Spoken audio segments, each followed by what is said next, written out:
agama Islam seorang muslim karena jabatannya dia memberi izin berdirinya rumah ibadah seperti kelenteng, gereja, dia dapat dosa jariah mengalir terus. Man sana fil islami sunnatan sayyi'atan, siapa yang membuat yang tak baik falahu wizruha, dia dapat dosanya, wa wizru man amila biha, dosa orang yang melakukannya sampai hari kiamat. Setiap berbunyi teng teng, bisa dibelangkung malaikat, teng kelompang, teng kelompang, teng kelompang, teng kelompang. Rasakanlah itu, rasakan.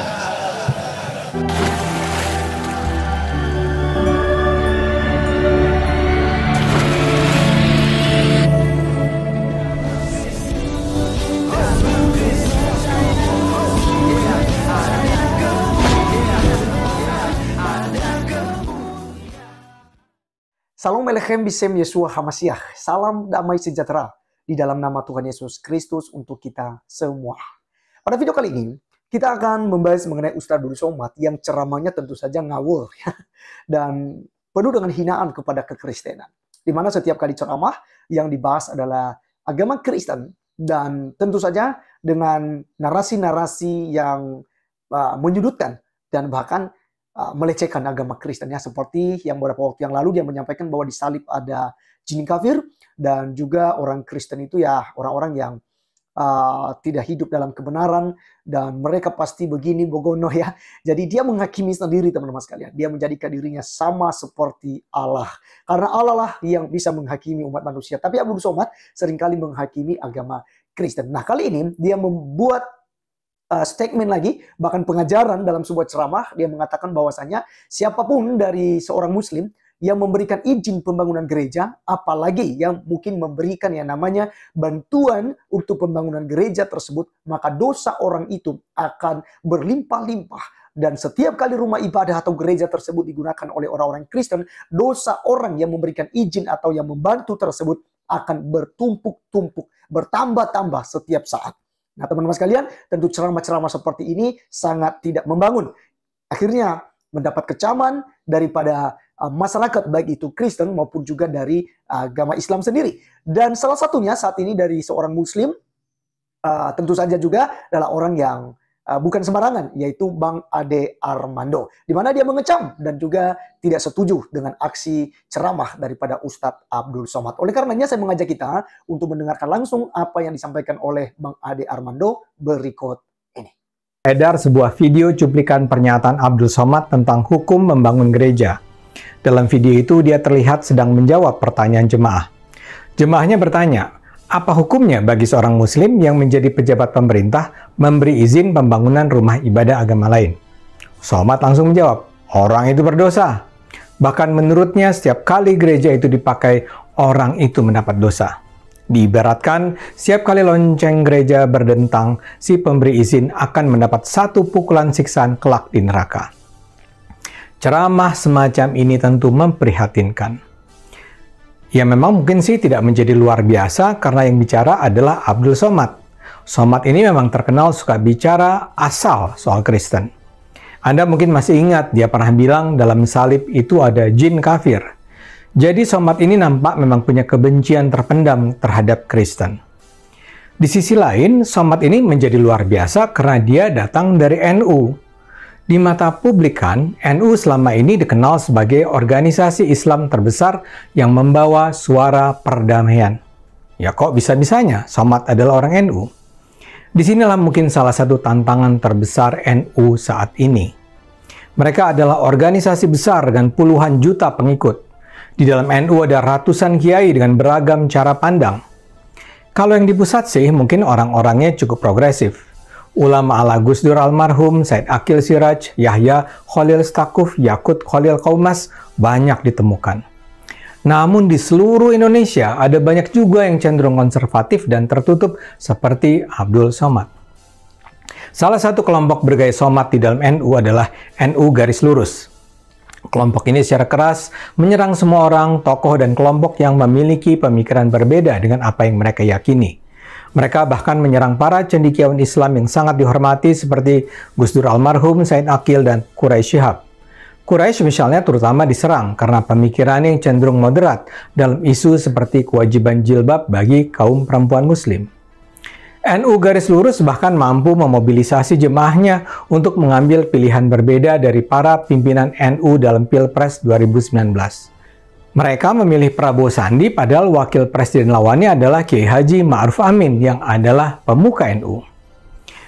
NU Garis Lurus secara konsisten menyerang Syiah dan Ahmadiyah. Mereka bahkan menunjukkan dukungan terhadap aliran Wahabi. Jadi sebenarnya di dalam NU juga terdapat benih-benih konservatisme, kesempitan, dan ketertutupan yang bisa mengancam Indonesia. Walaupun mudah-mudahan mereka cuma menempati posisi minoritas. Karena itu dalam usia 1 abad ini, NU perlu lebih menegaskan jalan yang hendak ditempuh ke depan. Dan tak ada alasan untuk pesimistis. Arus utama Islam dalam NU adalah tetap sebuah Islam yang ditandai dengan penghormatan atas keberagaman dan perdamaian. Bisa dibilang kelahiran NU 100 tahun yang lalu juga diawali dengan kesadaran akan bahaya tumbuhnya Islam radikal dan ekstrim sebagaimana dibawa gerakan Wahabi yang datang dari tanah Arab. Karena itu bila NU kembali ke semangat awal pendiriannya, NU sangat bisa diharapkan akan menjadi kekuatan utama untuk melawan paham-paham keislaman yang serba terbelakang. Dan NU memiliki sumber daya yang lebih dari cukup untuk menjalankan jihad perdamaian ini. Di berbagai sudut dan ruang komunitas anak-anak muda NU berlangsung perdebatan dialog intelektual yang luar biasa tajam, kritis, progresif, bebas, namun juga renyah dan bahkan lucu. Ada banyak cendekiawan Islam muda yang sangat mencerahkan. Sebut saja Ulil Absar Abdallah, Abdul Muqsid Ghazali, Nadir Shah Hussein, Ahmad Sahal, Guntur Romli, Syafiq Ali, Khalis Mardiasih, Nengdara Afiah, Irwan Masduki, dan sederet nama lainnya. Sayangnya televisi besar di Indonesia tak tertarik untuk menampilkan pandangan-pandangan mereka yang bisa membuka mata jutaan umat Islam di sini. Namun bila mereka memang bisa dianggap representatif NU, kita bisa simpulkan NU memang akan menjadi penyelamat Indonesia di masa depan. Selain di tataran pemikiran, NU juga mengajarkan ajaran perdamaian dalam praktek sesungguhnya. Salah satu contoh terbaik adalah tradisi salah satu organisasi kaum muda NU, Banser, menjaga gereja di masa Natal. Banser adalah singkatan dari Barisan Ansor Serbaguna. Dalam hampir 20 tahun terakhir, Banser ditugaskan untuk menjaga keamanan gereja di masa Natal. Tradisi ini bermula tahun 1996 di Situbondo. Saat itu terjadi kerusuhan massa yang dibumbui pembakaran salah satu gereja di Situbondo. Khawatir kerusuhan semakin parah, Gus Dur yang saat itu menjabat sebagai Ketua Umum NU segera memerintahkan Banser untuk menjaga gereja di Situbondo. Pada tahun-tahun berikutnya, tradisi itu terus dilakukan bahkan meluas di berbagai daerah. Komitmen Banser semakin kuat ketika pada tahun 2000 salah seorang anggotanya bernama Rianto tewas karena bom pada malam Natal di gereja Ebenezer di kota Mojokerto. Rianto sebagai anggota Banser ketika itu sedang berjaga-jaga di gereja tersebut. Saat melakukan penjagaan, mereka menemukan bungkusan hitam tak bertuan. Ternyata bungkusan itu berisi rangkaian kabel yang mencurigakan. Karena lokasinya dekat dengan ratusan jemaat gereja, Rianto memutuskan untuk membawa bom itu untuk dibuang ke lokasi lebih jauh. Akan tetapi sayangnya bom itu malah meledak saat hendak dibuang. Rianto meninggal akibat ledakan bom itu, sementara para jemaat gereja dan orang-orang di sekitarnya selamat. Hingga kini keberanian Rianto untuk mengorbankan jiwanya dikenang sebagai contoh putra terbaik NU dalam menyelamatkan hubungan antar umat di Indonesia. Sampai saat ini, Banser ramai-ramai menjaga gereja pada setiap hari Natal bersama aparat TNI dan Polri di masing-masing daerah. Anggota Banser NU diperintahkan tidak meminta atau menerima imbalan dari siapapun, terutama dari pengurus rumah ibadah.